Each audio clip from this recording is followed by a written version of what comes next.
Ry ava-malala ny sorana feno de feno indray Andriamanitra. Nanome antsika tombonandro, tombontona. Mbola ahafahantsika mandeha ny tenin'Andriamanitra tafaraka eto indray isika ankehitriny. Sorantsika manokan'Andriamanitra noho ny amin'izany rehetra izany satria nanome antsika tombontona sy tombom-pahavelomana izy. Rariny raha hisaotra an'Andriamanitra isika ka manasanao andeha hiaraka hanondrika ny lohantsika hivavaka isika.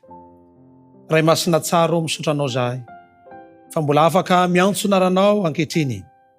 Meno anay tompo, manatre izao fotoana izao mitahi anay ianao, mitenena aminay araka ny sitraponao naran'i Jesosy. Amen. Rehefa malala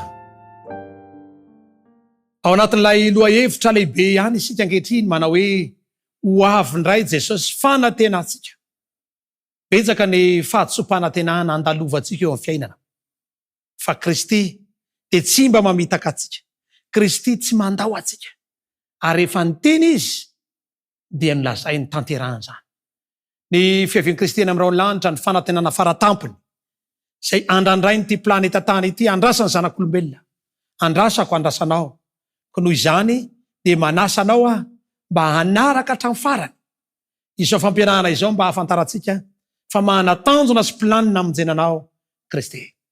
Raha mijery isika ny tenin'Andriamanitra mametraka fa ho avy indray Kristy, hamarana ny tantarany tany dia amin'ny fiainana vaovao ho aso anao. Ny fanontaniana mipetraka dia ny hoe aiza ny toerana ametrahan'Andriamanitra antsika rehefa ho avy izy. Toerana roa samy hafa no misy voavitra amin'ny toerana izay ametrahan'Andriamanitra azy, fa ny very kosa dia efa noresahantsika tamin'ny lesona teo aloha fa eto amin'ity tany ity izay ho ravana sy ho levonin'Andriamanitra tanteraka. Izao nefa no voalaza ny tenin'Andriamanitra ao amin'ny Isaia 5:7. Isaia 5:7 fakitsika amin'anan'i Jesosy. Fa indro izao ahary lanitra vaovao sy tany vaovao, ka dia tsy ho tsarovana intsony ny taloha namby ao an-tsaina akory azy. Fa fan'Andriamanitra tanteraka ny nofo ratsy teto amin'ity fahoriana tamin'ity tany misy antsika ity. Fa ho soloan'Andriamanitra vaovao, lanitra vaovao, tany vaovao, tsy tsaroana intsony ny nasa. Tsy afaka misy avisantsony tsika hoe dia fahoriana anie ny ainana teto amin'ity tany ity, tsy misy tsony zany. Efa lasa ny zavatra taloha, indreo vaovao no manin'Andriamanitra ho antsika. Izany no planina ho manin'Andriamanitra ho an'ny fianakaviana tsirairay avy, ho an'ny isam-batan'olona izay manaiky handray an'i Kristy tompo sy mpamonjy ny tenany. Ary programan'Andriamanitra ny anomanana toerana vaovao ho antsika izay ho avotany. Izany toerana izay ho manin'Andriamanitra antsika izany dia andehana ho jerentsika ohatry ny ahoana izany toerana izay ho manin'Andriamanitra ho antsika izay ho vonjen'Andriamanitra, ho anao izay maniry ho vonjena. Andeha ho jerentsika kely ny tenin'Andriamanitra. Apokalipsy 2:20. Ny andininy fahaefatra. Apokalipsy 2:20. Fakina amin'anan'i Jesosy. Ary ho fafany ny ranomaso rehetra masony, tsy hisy fahafatesana intsony, sady tsy hisy alahelo na fitarainana na fanaitainana, fa efa lasa ny zavatra taloha. Tsy hisy tsony ny alahelo. Ao amin'ilay Jerosalema vaovao, ao amin'ilay tanàna vaovao hametrahan'Andriamanitra ny voavonjy, dia miaina ampahasambarana izy ireo. Izany ny toerana ho manin'Andriamanitra ho anao. Eto amin'ity tany ity sika dia tany feno fahoriana sy fijaliana, kanefa ny faharatsiana dia efa levonin'Andriamanitra.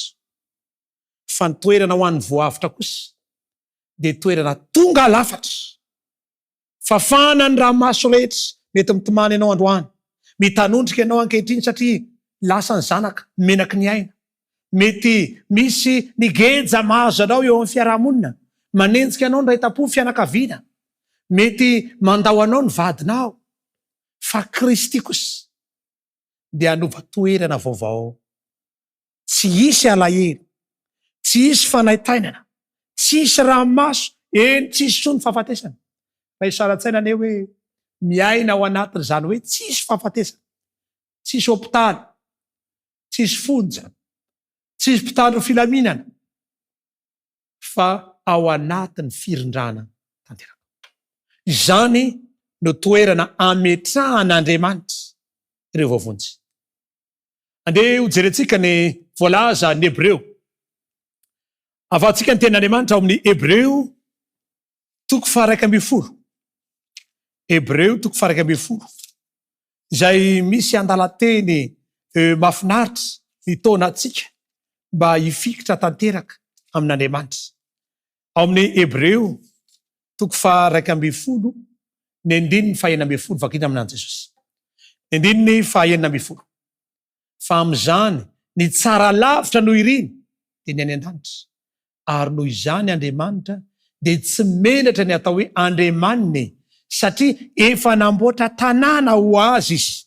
Andriamanitra zany dia nanomana tanàna ho an'ireo rehetra izay nanaiky hifidy an Jesosy.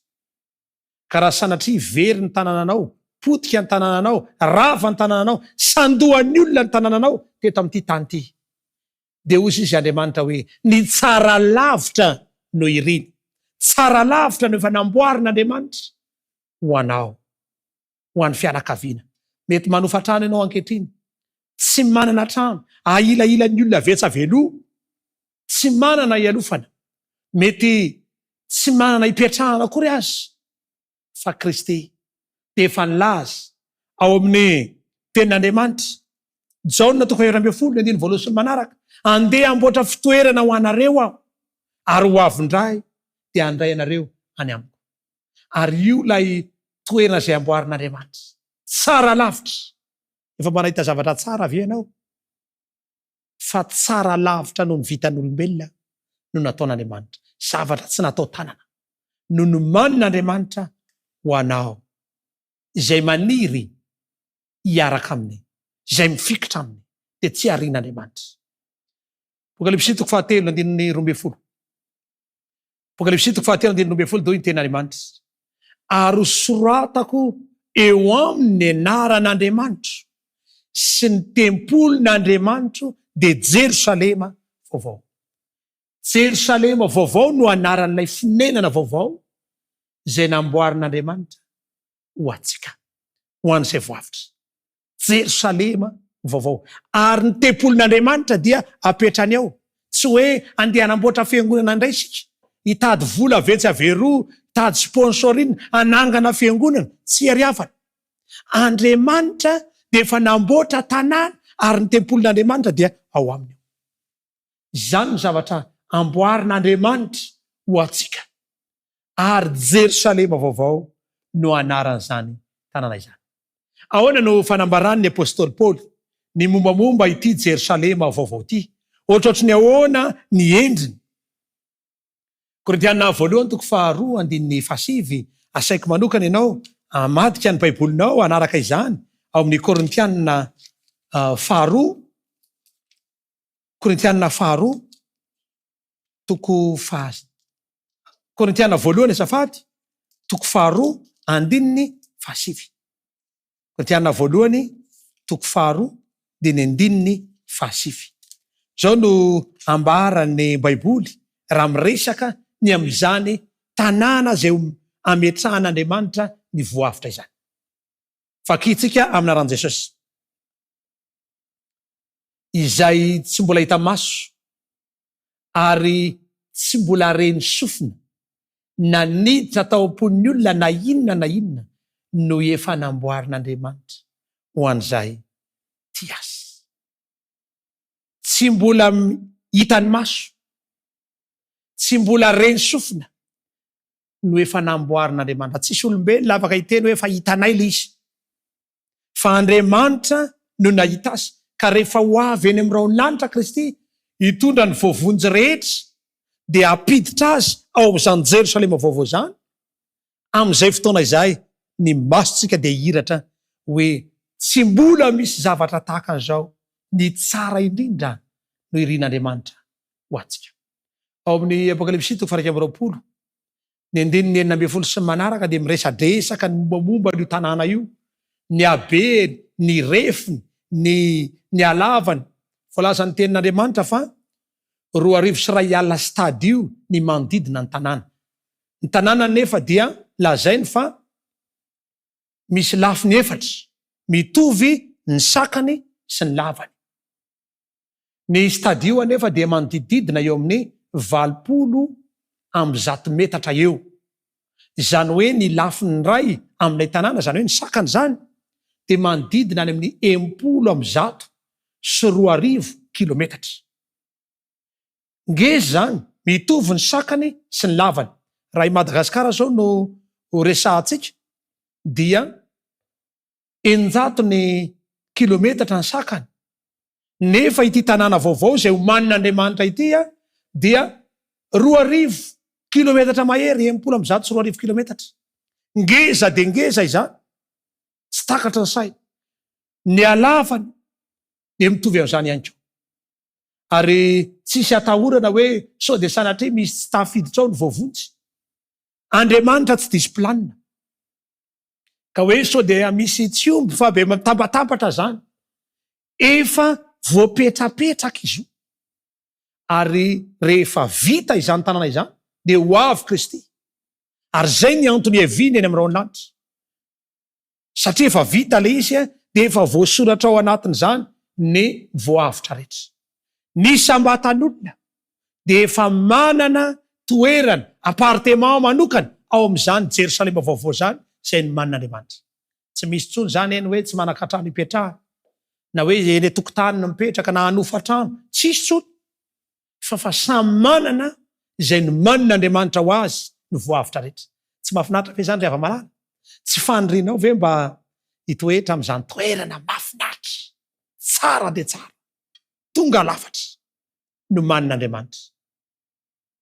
Ozy ny ten'Andriamanitra hoe aza miary arenanareo eto aty an-tany, izay lanin'ny kalalao sy mpangalatra mpandroba, fa miary arena any an-danitra izay tsisy mpangalatra. Ny fiariana ny arena any an-danitra dia tsy misy afa-tsy ny fifikirana amin'i Jesosy, fanarahana ny toromarika omeny Kristy.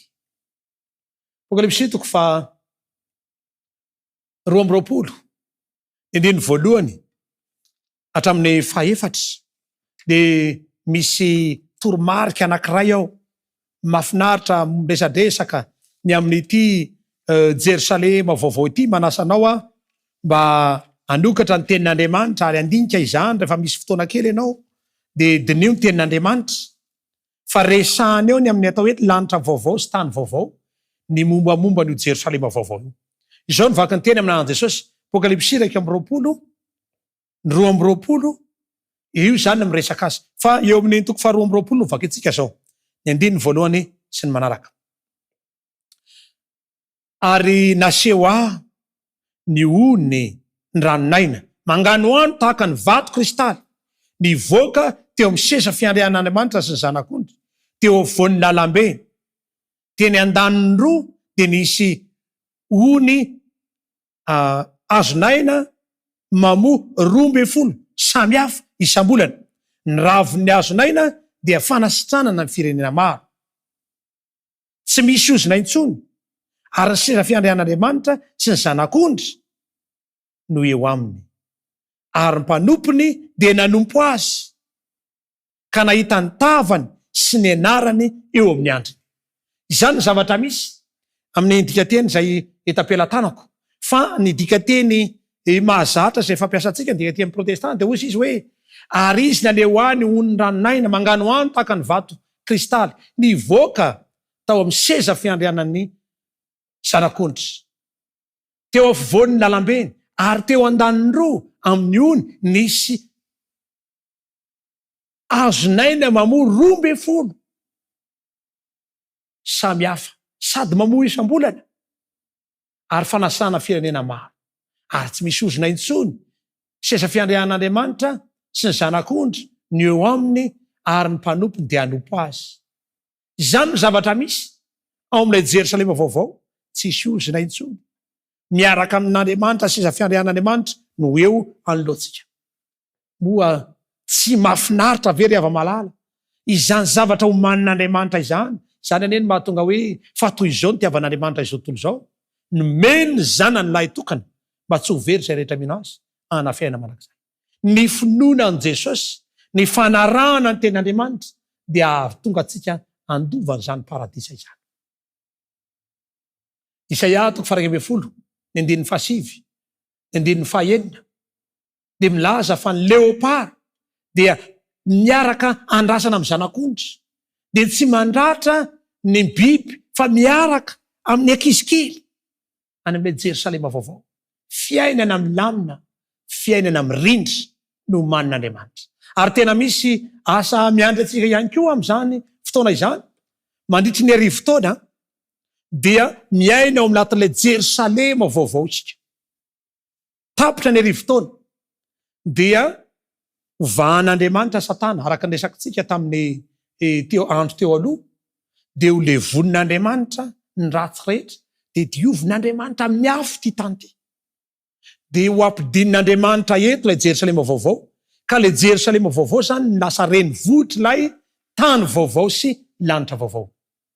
Dia io Jerosalema vaovao io dia misy vavahady 12, vita avy amin'ny perla saribity, jaspi, safira, topaz sy ny krisolita, berilla, maro samihafa. Lalambe volamena, misy hazo mamoy isam-bola natao hoe hazonaina. Izany ny zavatra ao manin'Andriamanitra. Ny ravo ny fanasitranana firenena rehetra dia mety ozy nareo hoe fangamo mbola misy marary indray ihany no hositranana amin'ny raviny, tsy ariavana, tsisy aretina, tsisy fahoriana, fanaitainana, fa lasa ny taloha. Fa ny ravin'ilay hazonaina, satria jereo ny zavatra mitranga, rehefa nanota ny zanak'olombelona dia tonga ny faharatsiana. Dia lasa samy araka ny karazany avy tsika olombelona, ao ny mainty hoditra, ao ny fotsy hoditra, ao ny lava, ao ny fohy, ao ny sasany tapatanana, sasany maso, voy eo amin'ny maso, tsy mahita tsara, ny fiteny efa mesimba, misy lasa manan-kilema ny olombelona. Hoy ny tenin'Andriamanitra manao hoe mahatsara anareo raha ny tahanareo no manafotoana anareo tsy ho any an-danja dia tapao zany, fa mahatsara anareo no makany an-danja nefa voavonjy. Tsy misy tanana toy izay manatahana roa fa very. Fa rehefa any amin'ilay Jerosalema vaovao dia mihinana ny ravin'ilay hazonaina, dia amin'izay fotoana izay dia hiverina amin'ny leoniny ireo simba ny fahotana rehetra. Dia izao ny zavatra atao, tapitra ny arivo-taona dia hivoaka ao amin'ny Jerosalema vaovao ny olona, any amin'ilay tany vaovao sy lanitra vaovao no honenan'izy ireo zany. Dia hoy ny Isaia 5:20 sy ny manaraka, Isaia 5:20 sy manaraka. Hanao trano ny olona ka hitoetra ao, ary hanao tamboloboka ny olona ka hinana ny vokatra ao aminy. Tsy hanao trano hitoeran'olon-kafa, ary ireo voafidy dia hanara-po amin'ny tanana. Zany no marin'Andriamanitra ao antsika. Miaina amin'ny filaminana sy firindrahana izy. Tsy hisasatra foana izy na hitera-jaza ho tratran'ny losy. Fa taranaka izay voafidin'i Jehova ireo, ary ny taranany dia eo aminy. Ary ny mahafinaritra amin'izany fotoana izany dia ozy ny tenin'Andriamanitra ao amin'ny Matio 7:11, Matio 7:11, ary lazaiko aminareo fa maro ny avy any antsinanana, ny avy any andrefana no tonga hipetraka miara-mihinana amin'ny Abrahama, Isaka, Jakoba ao amin'ny fanjakany lanitra. Ionao zany voavitra rehetra. Fa fifalianao ve mba eritreritrao hoe miaraka ray latapatra amin'ny Abrahama, Isaka, Jakoba ao amin'ny fanjakany lanitra. Izany fiainana tonga lafatra, fionambe ny voavitra nanomboka hatramin'ny Adama ka hatramin'ny fotoana heven'ny Kristy amin'irao lanitra, izay voavonjy rehetra eo amin'ilay Jerosalema vaovao. Tian'Andriamanitra ho vonjeny ianao. Tian'Andriamanitra ho ao amin'ilay Jerosalema vaovao ianao, ao amin'ilay tany vaovao, lanitra vaovao izay resahan'ny tenin'Andriamanitra. Aoka hanokana ny fiainanao ho an'Andriamanitra. Androany dia lazaina aminao zany fahamarinana izany, satria miaina fahasarotana, miaina fijaliana isika ao anatin'ny olana isika ankehitriny. Aza matahotra fa efa nalamin'Andriamanitra ny ho avinao. manana planina ho anao Andriamanitra, manana vahaolana hamahana ny fiainantsika Andriamanitra, ka atolory ny tenanao ho an'Andriamanitra. Tsisy zavatra azon'Andriamanitra atao anao raha tsy manaiky anatinan'i Jesosy ianao. Koa ankehitriny tonga ny fotoana tsara indrindra dia ny hanoloranao ny tenanao ho an'Andriamanitra. Hatolory ho an'Andriamanitra ny tenanao. Fa fotoana izao azontsika mitondra ny fiainantsika amin'Andriamanitra. Andeha hiaraka hivavaka isika. Vavaka isika. Tompo Andriamanitra misaotra anao zahay, satria mbola afaka nandre izany teny izany, hanome fiainana vaovao ianao ho anay. Tompo, ampianaro izahay hifikitra aminao, ary ny vahaolana tsara indrindra dia manatona anao ho araiso izahay. Tehirizo ao aminao zahay, mombahana ahy. Misaotra Tompo malala. Amen. Tiava malala, manasantsika mbola ho tonga indray anaraka ny fandarana manaraka aorian'izao fa loha hevitra lehibe ho arahantsika dia ny hoe iza ary no hiditra ao amin'ny fiainana mandrakizay. Hitahanao aneny Tompo. Amen.